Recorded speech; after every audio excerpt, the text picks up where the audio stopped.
అందరికీ నమస్కారం.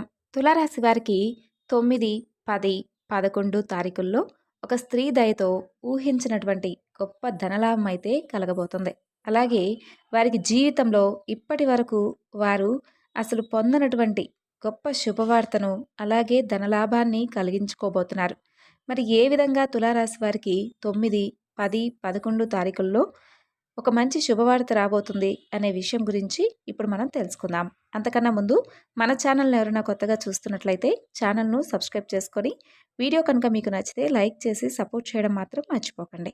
ఇప్పుడు ఈ వీడియోని ఎక్కడా కూడా స్కిప్ చేయకుండా చూడండి. అప్పుడే ఈ యొక్క వివరణ అంతా కూడా మీకు పూర్తిగా అర్థమవుతుంది. పండితులు కూడా ఈ విషయాన్నే చెబుతున్నారు. మీ రాశి పరంగా అంటే మీ రాశి జాతపరంగా చూసుకుంటే కనుక మీకు అంతా మంచి జరగబోతుంది. అలాగే అదృష్టం తలుపు తట్టబోతుందని చెప్పుకోవచ్చు. అంటే మీరు చేస్తున్నటువంటి పనుల్లో కూడా మీరు విజయాన్ని సాధించేటటువంటి అవకాశం అయితే కనిపిస్తుందన్నమాట. అలాగే వీడియోను పూర్తిగా చూడండి. ఇక ఈ యొక్క తులారాశి వారికి రాబోతున్నటువంటి శుభవార్తల గురించి కనుక వింటే మీరు నిజంగా చాలా అంటే చాలా ఆనందిస్తారు. ఎన్నో రోజుల మీ కష్టం ఈరోజు ఒక మంచి ప్రతిఫలాన్ని గురి చేసేలా చేయబోతుంది. అలానే కాకుండా మనల్ని పట్టించుకోకుండా చాలా వరకు కూడా మనపై నిందలు వేసేసి, అంటే ఎలా ఇబ్బంది పెట్టాలి అనే రకంగా అన్ని రకాలుగా ఇబ్బందులు పెట్టేసి మనకు పక్కన అంటే మనల్ని పక్కన పెట్టేశారనమాట. ఇక మనతో ఎవరికి అవసరం లేనట్లుగా ఉన్నారు చూడండి. అలాంటి వారు మనల్ని తిరిగి మరలా చూస్తారనమాట. ఒకరిపై ఒకరు కుళ్ళుకోవడం, అలాగా కాకుండా కుతంత్రాలు పెంచుకోవడం, ఈ విధంగా ఎవరైతే మిమ్మల్ని కోరుకున్నారో ఆపదలో ఎక్కువగా చిక్కుకొని వారే ఇప్పుడు మీ నుండి సహాయాన్ని పొందబోతున్నారు. నిజమండి. వారు మీ నుండి ఒక గొప్ప సహాయాన్ని అయితే పొందబోతున్నారు. అయితే మిమ్మల్ని ఇప్పటి వరకు చాలా విధాలుగా అపార్థాలు చేసుకున్నారనమాట. అంటే వీళ్ళు ఇలాంటి వాళ్ళు, అలాంటి వాళ్ళు అనుకున్నట్లుగా మిమ్మల్ని పక్కన పెట్టేశారు. మీ నుండి వారికి ఎలాంటి లాభం లేదనుకొని మిమ్మల్ని అసలు ఏమాత్రం కూడా పట్టించుకోలేదు.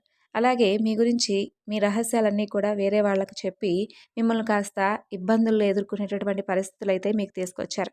ఇక ధనపరంగా అయితే తులారాశి వారికి అంతా బాగానే ఉంటుంది. కానీ మధ్యలో ఏంటంటే కనుక అనుకోకుండా కొన్ని అయితే కష్టాలు వస్తాయి. ఆ కష్టాల ద్వారా కొంచెం ఇబ్బంది పడేటటువంటి అవకాశం అయితే కనిపిస్తుందనే చెప్పుకోవచ్చు. కాబట్టి ఏంటంటే తులారాశి పరంగా మనం చూసుకున్నట్లయితే ఈ యొక్క 2 రోజులు 9, 10, 11 తారీఖుల్లో మీకైతే ఒక మంచి శుభవార్త అయితే రాబోతుందనే చెప్పుకోవచ్చు. అయితే గుర్తుపెట్టుకోనండి, తప్పకుండా అంటే మీకు మార్గశిర మాసం కాబట్టి ఈ మాసం మీరేంటంటే మీకు కుదిరితే వీలుంటే లక్ష్మీదేవికి ఒక చిన్న దీపమైనా సరే పెట్టుకోండి. అలా పెట్టుకోవడం వలన మీకు ఇంకా సంపాదన అయితే ఎక్కువగా పెరిగేటటువంటి అవకాశం ఉంది. అలాగే సంపాదించుకునేటటువంటి యోగం కూడా కలుగుతుంది. ఒకవేళ మీకు ధనద్వారాలు మూసుకుపోయి ఉంటే ఆ తల్లి అనుగ్రహంతో మీకు ధనం మీ చేతికంటే రావడానికి అవకాశం ఉంటుందనే చెప్పొచ్చు. కాబట్టి మార్గశిర మాసంలో లక్ష్మీదేవిని ఆరాధిస్తూ ఉంటారు కాబట్టి ముఖ్యంగా ఈ యొక్క మార్గశిర మాసంలో గురువారాలకు చాలా ప్రత్యేకత ఉంటుంది కాబట్టి వీలుంటే మీరు గురువారం లేదంటే శుక్రవారం 9, 10, 11 తారీఖుల్లో అమ్మవారికి వీలుంటే చక్కగా దీపారాధన చేసుకొని అమ్మవారికి ఇష్టమైనటువంటి నైవేద్యాన్ని అయితే అమ్మవారికి సమర్పించుకోండి. తప్పకుండా మీకైతే ఆవు నేతితో కానీ లేదంటే నువ్వుల నూనెతో కానీ అమ్మవారి ముందు దీపాన్ని అయితే పెట్టుకోండి. అమ్మవారి ముందు దీపం పెడితే మీకు ఇంకా అంటే ధన సంపాదన, అదృష్టం కూడా కలిసి వస్తుందని చెప్పుకోవచ్చు. రావాల్సినటువంటి డబ్బు సమయానికి వస్తుంది. అద్భుతమైనటువంటి ఫలితాలను చూడటానికి అవకాశం ఉంటుంది. అలానే కాకుండా దైవానుగ్రహంతో ఇంకా మీరు ముందుకు వెళ్ళేటటువంటి అవకాశం ఉంటుంది. చాలా వరకు కూడా మీ పనుల్లో మీరు రాణించగలుగుతారు. మీ పురోగతి కూడా బాగుంటుందనేటటువంటి అవకాశం కూడా ఉందని చెప్పుకోవచ్చు. ఏంటంటే మీరు చక్కగా విజయాలను అందుకునేటటువంటి అవకాశం అధికంగా ఉన్నాయన్నమాట. కాబట్టి వీలుంటే ఈ విధంగా దీపారాధన అయితే చేసుకోండి. ఆ తర్వాత మనం చూసుకున్నట్లయితే 9, 10 అంటే మనం ఉదయాన్నే 5:16 తెల్లవారుజాము నుంచి లేచి మీరు చక్కగా అమ్మవారి ముందు అష్టోత్తరాలతో చక్కగా పూజ చేసుకొని అమ్మవారికి ఇష్టమైనటువంటి ఏదైనా కానీ తీపిని నైవేద్యంగా పెట్టడం వలన ఏ పని చేసినా కానీ బాగా కలిసి వస్తుందని చెప్పుకోవచ్చు. ఈ సమయం అంతా కూడా మీరు చాలా చక్కగా యాక్టివ్గా ఉంటారు. ఎంత యాక్టివ్గా అంటే చాలా యాక్టివ్గా ఉంటారు. అన్ని పనులు కూడా చేసుకోగలుగుతారు. ఇక మీలో ఉన్నటువంటి డల్నెస్ అంతా కూడా పోయి పనులన్నీ చేసుకునేటటువంటి అవకాశం ఉంది. కాబట్టి దైవ దర్శనానికి కూడా వీలుంటే వెళ్ళిరండి. కాబట్టి మీ మనసుకు ప్రశాంతత లభించాలి అంటే ఇప్పుడు మీరు చేయవలసినటువంటి పని ముఖ్యంగా దైవారాధన అనమాట. ఇక భగవంతుడి యొక్క అనుగ్రహం మీ పైన తప్పకుండా ఎక్కువగా అంటే ధనలాభాలన్నీ కూడా మీకు అతి చేరువలో ఉండేటటువంటి అవకాశం ఉంది. కాబట్టి ఈ 2 రోజుల్లో మీరు ఎక్కువగా లక్ష్మీ అమ్మవారి యొక్క స్తోత్రాలను పఠిస్తూ తల్లిని ఎక్కువగా అంటే అమ్మవారి నామస్మరణ చేస్తూ ఉండండి. అప్పుడు మీకు అంతా కూడా బాగా కలిసొస్తుందని చెప్పుకోవచ్చు. ఇంకా మనం చూసుకున్నట్లయితే మీరు ఈ 2 రోజులు అంటే మీరు కొంచెం అంటే ఇప్పటివరకు మీకు ఏ విధమైనటువంటి లాభాలు రాలేదని చెప్పి మీ మనసంతా కూడా ప్రశాంతంగా లేకుండా అంటే ఎప్పుడూ కూడా అంటే మా జీవితం ఇంతే కదా అనుకొని బాధపడుతూ ఉండేవారు సైతం ఈ 2 రోజులు వారికి దక్కబోయేటటువంటి అదృష్టాన్ని చూసి ఖచ్చితంగా ఆశ్చర్య పొందుతారు. గుర్తుపెట్టుకోండి, మనం ఏంటంటే ఇంకా ఓవరాల్‌గా చూసుకుంటే తులారాశి వారి గురించి అంటే అంతా బానే ఉంటుంది. దీనికి తోడు ఇంకొకటేంటంటే ఒక స్త్రీ కారణంగా మీ యొక్క అంటే కుటుంబ సభ్యులు కావచ్చు, లేదంటే మీకు తెలిసిన వాళ్ళు కావచ్చు, లేదంటే మీ వాళ్ళు బయట వాళ్ళు ఎవరైనా కానియండి, ఒక స్త్రీ ద్వారా ఏంటంటే మీకైతే మంచి ధనలాభం అయితే కలగబోతుంది. అదృష్టం రాబోతుంది. ఆ డబ్బు మీరు ఒకవేళ ఆ స్త్రీని అడిగినట్లయితే మీకు ఇక్కడ అంటే ఆ స్త్రీ ద్వారా మీరు డబ్బును తీసుకున్నట్లయితే, ఆమె చేతి ద్వారా మీరు కనుక డబ్బు తీసుకున్నట్లయితే మీకు ఇంకా ఎక్కువగా ధనలాభం కలుగుతుందని చెప్పుకోవచ్చు.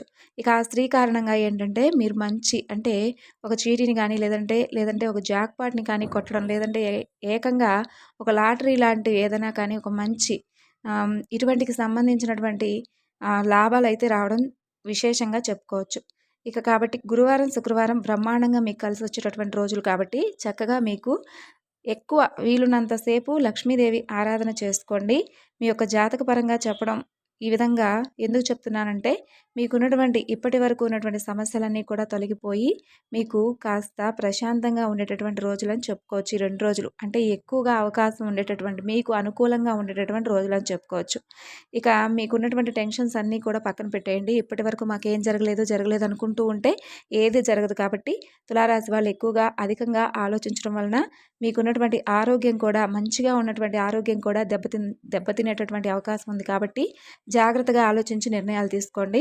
ఇంకా సంతానం ఉన్నట్లయితే ఆ సంతాన పరంగా కూడా మీకు అంటే బానే ఉంటుంది కానీ ఒకవేళ సంతానానికి ఇన్ని రోజులు కూడా అంటే ఇన్ని ఇబ్బందులు ఉన్నట్లయితే కనుక ఆ ఇబ్బంది కూడా తొలగిపోయేటటువంటి అవకాశం ఉంటుంది. అంటే కొంచెం ఏదైనా ఇబ్బందులుంటే మీ సంతానానికి ఆ ఇబ్బందులు కూడా తొలగిపోయి పూర్తిగా మీరైతే సంతోషంగా ఉండబోతున్నారు. ఎలాంటి ఇబ్బంది అనేది అయితే లేకుండా చక్కగా ఉండడానికి కొంచెం మనశ్శాంతిగా ఉండడానికి అవకాశం ఉంది. కాకపోతే మీకున్నటువంటి టెన్షన్స్, ఆలోచనలన్నీ కూడా పక్కన పెట్టి గురువారం ఎప్పుడైతే వస్తుందో ఆ గురువారాన్ని వదిలిపెట్టుకోకుండా లక్ష్మీదేవి యొక్క ఆరాధన అయితే చేసుకోండి.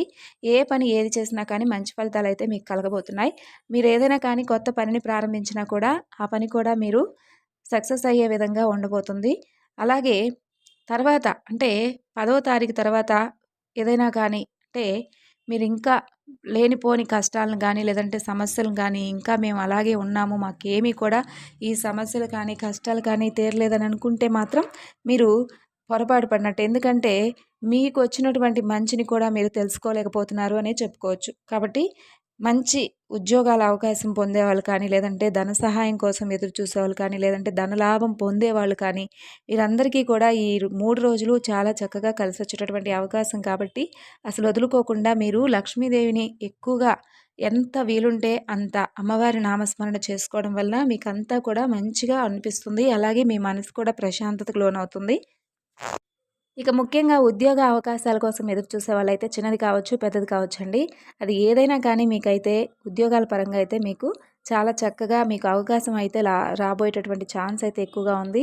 లాభం కనిపించేటటువంటి అవకాశం కూడా ఎక్కువగా ఉంది కాబట్టి దీనికి తోడు ఇంకా ఏదైనా ఎక్కువగా అంటే మీరు ప్రయత్నాలు ఉద్యోగం ఉన్నటువంటి చిన్న ఉద్యోగం కాకుండా ఇంకొంచెం మీరు దానికంటే పెద్ద ఉద్యోగ ప్రయత్నాలు చేసేవారు కూడా ఈ యొక్క సమయం అనుకూలంగా ఉంటుందన్నమాట. అలాగే ఇంకా మనకు కోర్ట్ కేసుల పరంగా చూసుకున్నట్లయితే ఎవరికైతే ఈ యొక్క తులారాశిలో ఉన్నవారు కోర్ట్ కేసులో ఇబ్బందులు పడుతున్నారు వారికి మాత్రం ఖచ్చితంగా గుర్తుపెట్టుకోండి, విజయం అనేది అయితే కలగబోతుంది.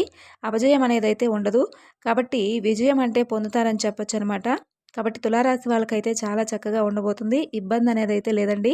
ఆరోగ్య సమస్యలు కూడా తీరిపోతాయి. కొంచెం డబ్బుకి ఇబ్బంది కనుక ఎదురైతే ఈ యొక్క 3 రోజులు కూడా మీరు ఎక్కువగా అంటే మీరు చేసుకోవాల్సినటువంటి పనులేంటో చెప్పాను కదా! ఆ పనుల ద్వారా అమ్మవారు మీకు మంచి అవకాశం ఇచ్చిన దానిలాగా అయిపోతుంది. ఒక స్త్రీ కారణంగా అని చెప్పాం కదా! మీ చెల్లి కావచ్చు, లేదంటే మీ స్నేహితురాలు కానీ, లేదంటే మీ తల్లి కానీ, ఎవరి ద్వారా అయినా కానీ కొంత ధనాన్నయితే వారి చేతి ద్వారా మీరు తీసుకోవడం వలన మీకు ఇంకాస్త ధన సహాయం అంటే ధనలాభాన్ని పొందేటటువంటి అవకాశం ఎక్కువగా ఉంటుందనే చెప్పవచ్చు. కాబట్టి అడిగినటువంటి డబ్బు మీరు, మీరు ఏ స్త్రీ ద్వారా అయితే కొంచెం ధనాన్ని తీసుకొని ఆ ధనంతో మీరు ఏదైనా కానీ ఒక చిన్న పనిని ప్రారంభించినా కూడా దానివల్ల మీకు చాలా అనుకూలంగా కలిసి వచ్చేటటువంటి రోజులనమాట. అలాగే కొంచెం జాగ్రత్త వహించండి ఏదైనా మాట్లాడేటప్పుడు. అలాగే కొంచెం కోపం ఎక్కువైనా కానీ మీకు ఆ కోపాన్ని కొంచెం తగ్గించుకునేటటువంటి ప్రయత్నం అయితే చేయండి. మీ ఇష్టం వచ్చినట్టు మాట్లాడితే మాత్రం మీకు కొంచెం అంటే మీకున్నటువంటి ఇబ్బందులు ఇప్పటికే ఉన్నటువంటి ఇబ్బందులు చాలక ఇంకొన్ని ఎక్కువగా ఇబ్బందులు మీరు కొని తెచ్చుకున్న వారవుతారు కాబట్టి ఎక్కువగా ద్వేషం పెంచుకుంటూ ఉంటారు కాబట్టి తులారాశి వారు కాస్త కోపాన్ని నిగ్రహించుకొని జాగ్రత్తగా ఎవరితో అయినా కానీ ఏదైనా మాట్లాడాల్సినటువంటి పరిస్థితులు ఏర్పడితే మాత్రం కొంచెం జాగ్రత్త తీసుకోవాల్సినటువంటి అవకాశం అయితే ఉంటుంది కాబట్టి మీరు మాట్లాడేటప్పుడు మాత్రం ఆచితూచి జాగ్రత్తగా ఉండండి. ఎదుటి వ్యక్తిని ఏ విధంగా అంటే మీకు వచ్చినటువంటి కోపానికి వారిని బలి చేసే విధంగా కాకుండా ప్రేమతో వారిని కొంచెం మీ కోపాన్ని కొంచెం నిగ్రహించుకొని వారితో కాస్త సఖ్యతగా ఉండడం వలన మీకు కూడా అంతా మంచి జరుగుతుంది. అలాగే మీ గురించి కూడా వారు మంచిగా అనుకుంటారు. విన్నారు కదండి, తులారాశి వారికి సంబంధించినటువంటి ఈ 3 రోజులు రాబోతున్నటువంటి 3 రోజుల్లో మీకు కలిగేటటువంటి యోగం గురించి తెలుసుకున్నారు కదా. మరొక చక్కని వీడియోలో మరలా కలుసుకుందాం. అంతవరకు నమస్కారం. Thanks for watching.